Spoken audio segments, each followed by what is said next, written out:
यहाँ पे देखो कि हमें डायग्राम क्या करने, ड्रॉ करने, ठीक है।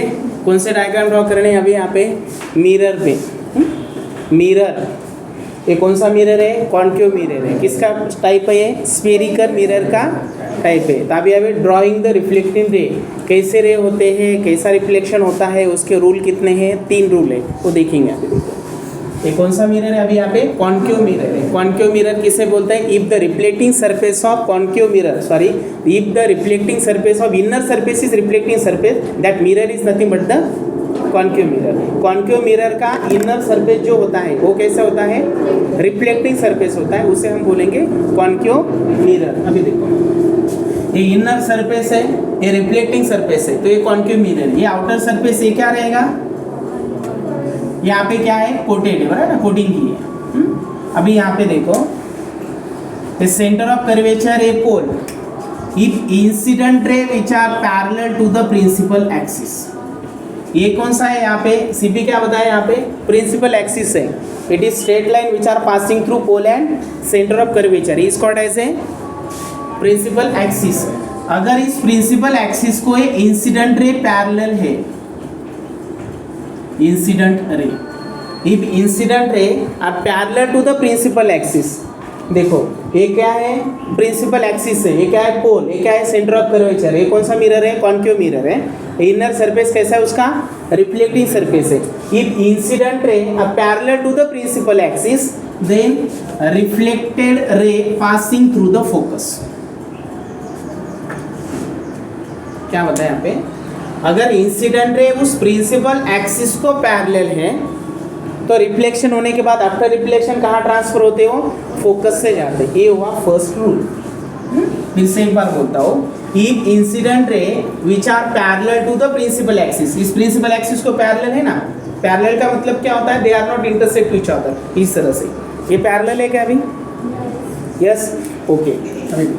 If incident ray parallel to principal axis, reflected ray passing through focus, refracted नहीं है, रिफ्लेक्टेड है। सेकंड रूल देखो, उसके ऑपोजिट करना है। If incident ray passing through focus, reflected ray parallel to the principal axis, ये होगा, इसके ऑपोजिट करना है। फर्स्ट रूल में क्या था, incident ray parallel to principal axis. Incident ray मतलब जो सोर्स से आते हैं, the rays which are coming from any source, if these rays which are parallel to principal axis, after reflection which are passing through the focus. In second case, what is the second rule, if incident ray which are passing through focus, reflected ray parallel to principal axis.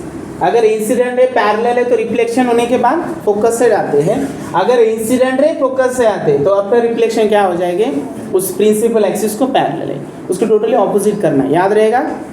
बोलो, if incident ray which are parallel to the principal axis, then reflected ray passing through focus. If incident ray passing through focus, reflected ray parallel to the principal axis. ठीक है, ऐसा भी rule निकाल सकते हैं वाले, ऐसे। If incident ray passing through focus, reflected ray parallel to principal axis. अब ये हो गए दो समझ में आए? क्या है बोलो, if incident ray parallel to the principal axis, then reflected ray passing through focus. यहाँ पे if incident ray passing through focus, then reflected ray parallel to the principal axis. अब ये कौन सा रे, ये वाला रिफ्लेक्टेड रे, रिफ्लेक्टेड रे। यहाँ पे ये कौन सा है, इंसिडेंट रे, इंसिडेंट रे। ये कौन सा है, रिफ्लेक्टेड। रिफ्लेक्शन हो रहा है ना यहाँ पे, बराबर है कि नहीं, रिफ्लेक्शन हुआ तभी तो इसे डायरेक्शन बता रहे हैं ना, ओके। अभी थर्ड देखो, अभी थर्ड रूल क्या है, थर्ड रूल देखो अभी क्या है ना, if incident ray passing through the centre of curvature, ये क्या है यहाँ पे, centre of curvature. If incident ray passing through centre of curvature, after reflection it traces same path, उसी डायरेक्शन से जाएंगे। तीसरा रूल क्या है, अगर वो सेंटर ऑफ कर्वेचर से आते हैं इंसिडेंट है तो रिफ्लेक्शन होने के बाद भी क्या होता है, वो सेंटर ऑफ कर्वेचर से ही जाते हैं। देखो फर्स्ट रूल क्या है, if incident ray parallel to principal axis, then reflected ray passing through focus. यहाँ पे क्या करना है, उसको ऑपोजिट करो याद रखने के लिए। अगर यहाँ पे इंसिडेंट रे उस प्रिंसिपल एक्सिस को पैरेलल है तो रिफ्लेक्शन होने के बाद फोकस से जाते हैं। यहाँ पे अगर इंसिडेंट रे ही फोकस से आते हैं तो रिफ्लेक्शन होने के बाद इस प्रिंसिपल एक्सिस को पैरेलल है तो फोकस से जाते हैं। अगर फोकस से आए तो पैरेलल है। अगर सेंटर ऑफ कर्वेचर से ट्रांसफर होते इंसिडेंट रे, अगर incident ray centre of curvature से आते तो रिफ्लेक्शन होने के बाद भी क्या हो जाएगा, उसी डायरेक्शन पे जाएगी। रहेगा, याद रहेगा, समझ में आया? हाँ बोलो फिर ये कौन सा रूल है, बोलो जल्दी से। Incident ray parallel to the principal axis, reflected ray, जोर से बोलो, बोलो पहला।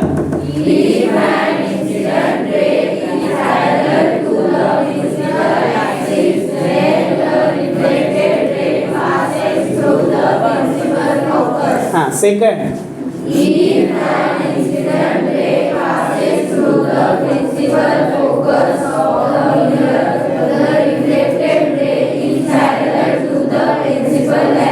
सेकंड फिर से बोलो।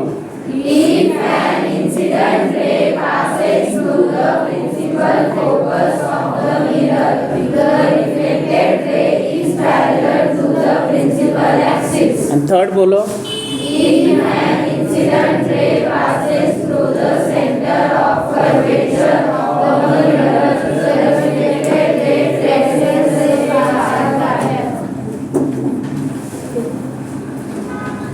देखो ये क्या है, सेंटर ऑफ कर्वेचर, ये क्या है, फोकस, ये क्या है, फोकल लेंथ। फोकल लेंथ क्या होती है कॉन्केव मिरर की, ऑलवेज नेगेटिव होती है। इनर सरफेस कैसा है, यहाँ पे रिफ्लेक्टिंग सरफेस है। अगर मिरर का इनर सरफेस रिफ्लेक्टिंग है तो उस मिरर को हम क्या बोलते हैं, कॉन्केव मिरर। ये वाली तो समझ में आ रहा है आपको। ये कौन सा रे है, रिफ्लेक्टेड है। ये कौन सा है, इंसिडेंट है। ये क्या है, सेंटर ऑफ कर्वेचर। ये क्या है, फोकस। ये क्या है, दिख रहा है ना अभी यहाँ पे। हाँ ये फोकस क्या होता है कि जहाँ पे रिफ्लेक्शन होने के बाद उस पॉइंट को मीट करते हैं। ऐसे भी निकाल सकते हैं आप, ये भी rule, incident ray parallel to principal axis, reflected passing through focus. थोड़ा सा स्ट्रेट निकालो, यहाँ निकलने के बाद आ जाएगा। यहाँ पे ऐसा निकाल दो चलता है, incident ray passing through focus, reflected parallel to principal axis. इस तरह से सेम होता है, यहाँ पे कुछ चेंज नहीं है, एक ही है। Incident ray passing through centre of curvature, after reflection क्या होता है, वो उसी डायरेक्शन चेंज होती है क्या उसकी, चेंज मतलब कौन सा है वो, सेंटर ऑफ इंसिडेंट है। अगर सेंटर ऑफ कर्वेचर से आते हैं तो रिफ्लेक्शन होने के बाद भी क्या होता है, हाँ लेकिन यहाँ पे कोलाइड होना जरूरी होता है। ये सरफेस है, बराबर है ना, क्योंकि सरफेस के ऊपर कोलाइड होने के बाद ही क्या होता है, उसका रिफ्लेक्शन होता है। तीनों रूल समझ में आए, याद रहेंगे अभी, कुछ भी डाउट नहीं ना, पक्का।